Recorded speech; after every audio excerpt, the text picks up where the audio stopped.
I call upon the powers of the left leg of Exodia, the right leg of Exodia, the left arm of Exodia, the right arm of Exodia, and of course, Exodia the Forbidden One. I summon you forth to use your immense power to relieve me of this cold. But since it doesn't seem like that's going to happen, I guess I'll just finish putting you together. Alright? Alright. Hey there, I'm Kane Rains, and welcome to my basement. Today we are looking at the legendary Exodia the Forbidden One, a figure-rise standard amplified plastic model kit from Bandai Hobby. Like with the Dark Magician Girl stuff, I did play this archetype as a deck back in the day. You know, here it is, outdated as it is, mostly a stall and draw deck. So, you know, judge that as you will. I played it long enough for, what was it, Graceful Charity, the card that let you draw 2, and then draw 3, and then discard 2 to be banned. But like with the Dark Magician deck, it was really just for fun. So this is a model kit, like one of the Dark Magicians girls we looked at before, but it is a highly posable model kit. And when I saw this, I didn't initially get it because it was like $70, and also the con I was at when I saw it the first time, I was like, well, I just got here, I can't buy this right away. And then it sold out. And then I eventually found it for a little bit, like, I don't want to say 15% off, but a little bit off, like $10 off or something. So I eventually did get it. And, you know, I wanted to finally put him together because I do have a lot of nostalgia, not just because I played an Exodia deck, but because the reason I played the Exodia deck, I was at, let's see, I want to say Target years and years ago. It might have been a Walmart, but I'm pretty sure it was a Target. I was with my dad and my uncle because I was a wee lad, and they're buying whatever for the weekend, and they let me grab a couple Yu-Gi-Oh packs. And what do I pull from the 5 Yu-Gi-Oh packs that I got? But 3 of the 5 pieces of Exodia. I don't remember if they were these 3 pieces. I know it was the head, and 2 of the limbs, 1 arm and 1 leg. And from that moment, I knew I had to trade or whatever to make a deck around them. And trade I did. I traded for 1, and I found the final piece on eBay for, like, I don't remember the price. But I didn't spend too much on it. It was just 1 of the limbs, so it wasn't like an arm and a leg, I don't believe. But because of that, and because I watched the show and all that, I was like, well, I need a piece of Exodia merch if I can get one. And I found this guy, and he's pretty impressive looking, as you can hopefully see here. And even though he's a model kit, he's still pretty posable. Like, I'm actually really impressed with this. He's not, I mean, he's like my 3rd model kit, only the 2nd one we've looked at on here.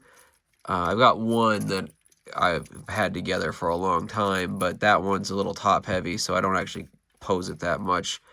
But he's, it's pretty impressive, honestly, because when I think of models, I think of what few I did when I was younger, where they were, you know, once you put them together, that's the way they were. Unless they were maybe a car or something. And then, well, it's a car. Yeah, okay, the wheels turn. That's great. But otherwise, any other model you put together isn't going to move. And that's not the case with Big E here. So Exodia, in addition to just ending the game in your favor if you pull all 5 of his pieces in your hand, he makes a good model. I have to give it to Bandai. Now, is it perfect? No. Like, as we look at as I pose him, despite his ankles having a fair bit of maneuverability, and, well, there goes his foot, I don't feel 100% certain about posing his feet. Like, you can maybe see that he kind of keeps leaning a little bit to our left here. And it's not terribly noticeable, and it'll probably be fine once he's on a flat shelf. But, you know, it's little things like that. The other thing that I'm surprised hasn't happened, because it happened a ton while I was putting them together, is this little chin piece here. The goatee thing, I'm sure it has a very specific name, but I don't know what it is. That decided it was going to fall out constantly while I was putting him together.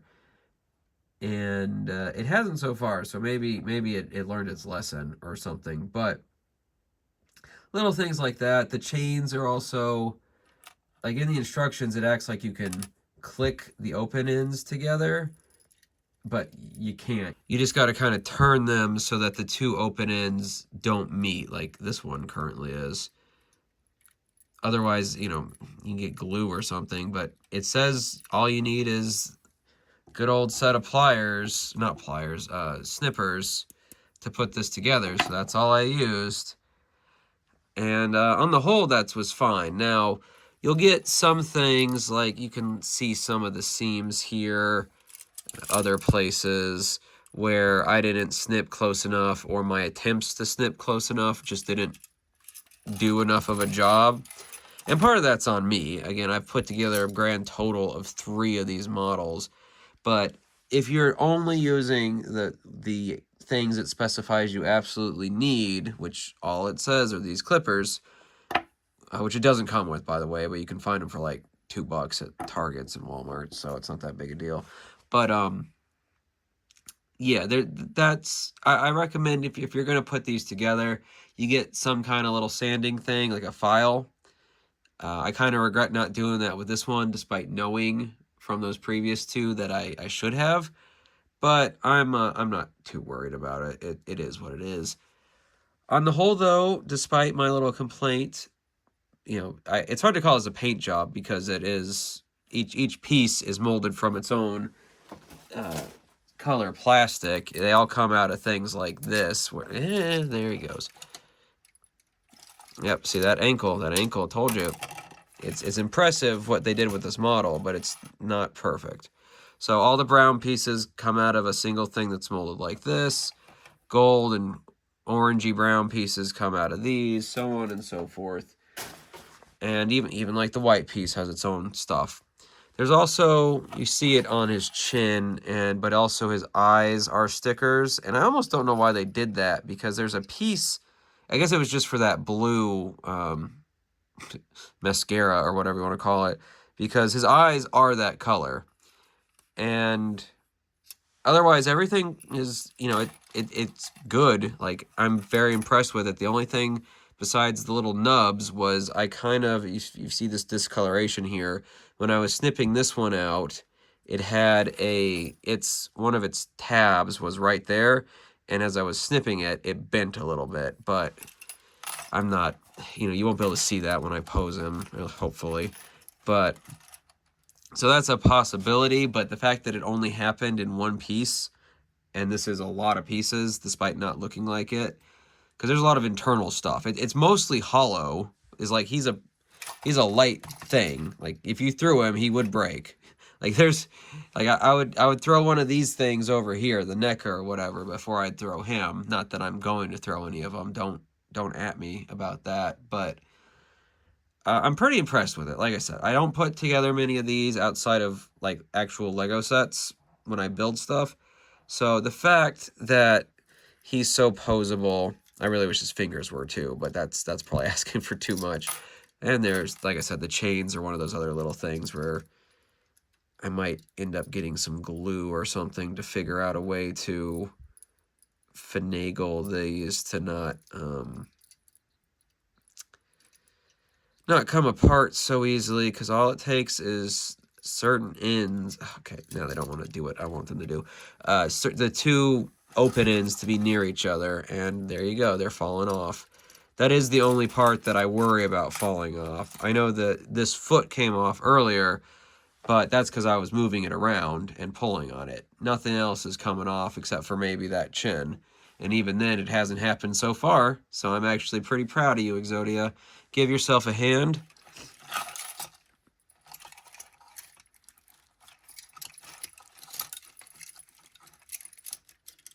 Clap.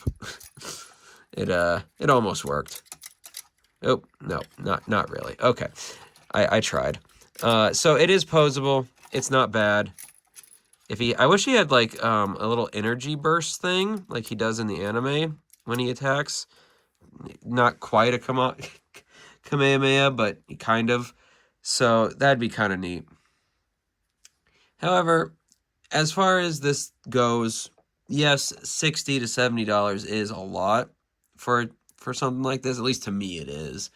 I would be much happier if it was in the 40 to 50 range. Now, I know this is not like made in the U.S. It's a Japanese thing. Like if you look at, it's got a lot of English text on it.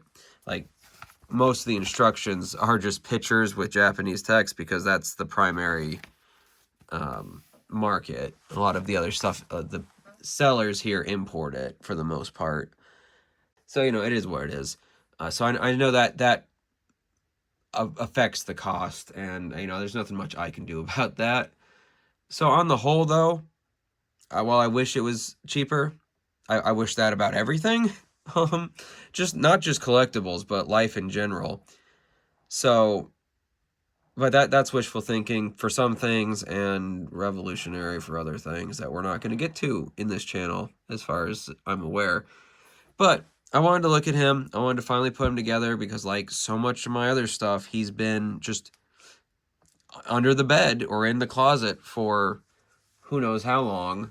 Probably like 2 years for him. I got him at a con, CamiCon, I think 2 years ago, at least a year ago, but probably 2. I mean, I saw him at a con 2 years ago, and then I got him off Amazon, blah, blah, blah.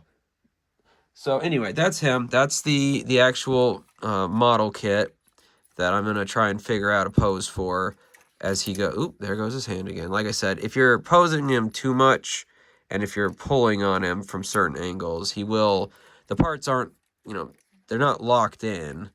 They're friction based. So that, if you count that as a negative, there it is. But before we put him on the shelf, I had one other piece of Exodia merch that I wanted to look at. So let's grab that real quick, and then we'll put both of them on the shelf together and be done for the day. All right? All right. So here is the other piece of Exodia merch I have outside the cards, that being another YouTooz.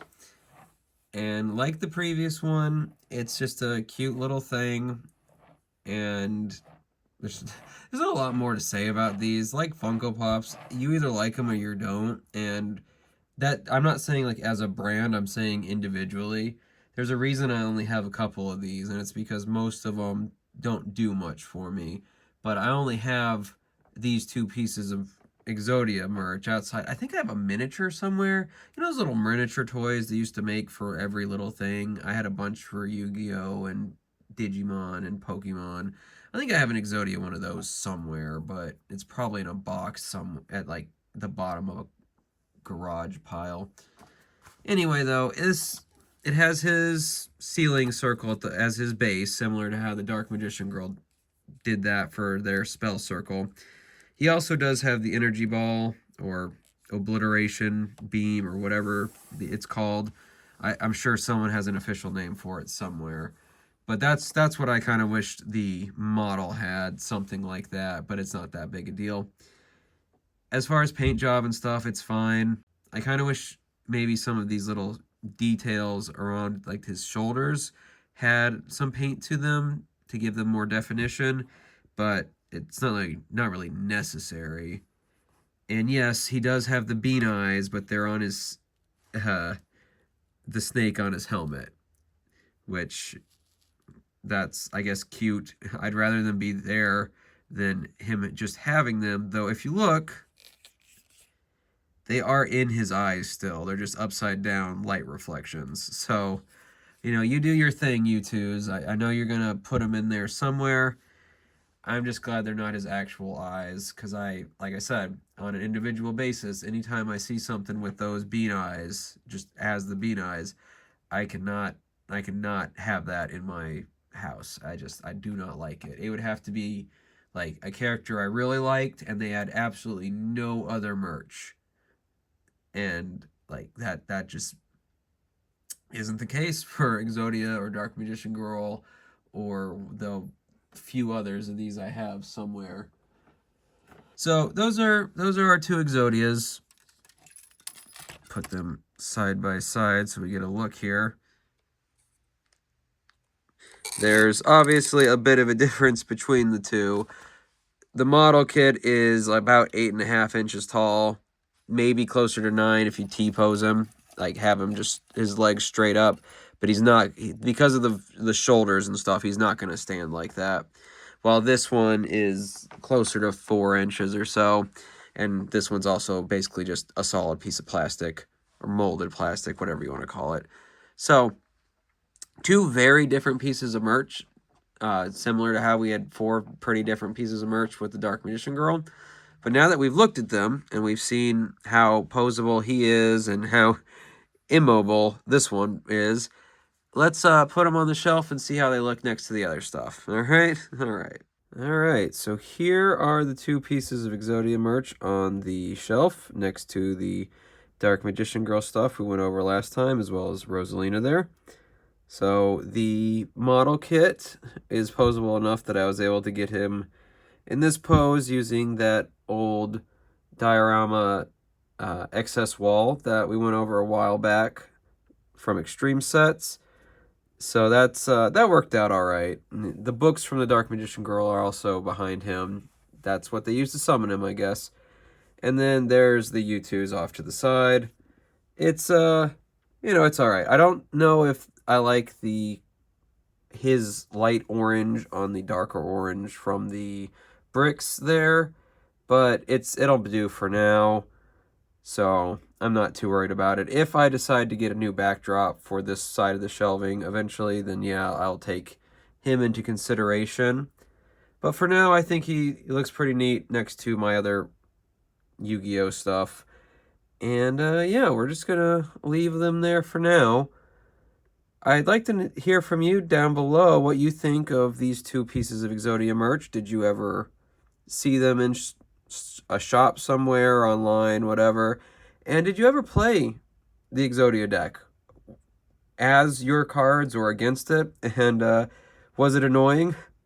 I think I annoyed some people because I played a stall deck, but let me know down below. Otherwise, I hope you had a good time in my basement today, and I'll see you in the next one.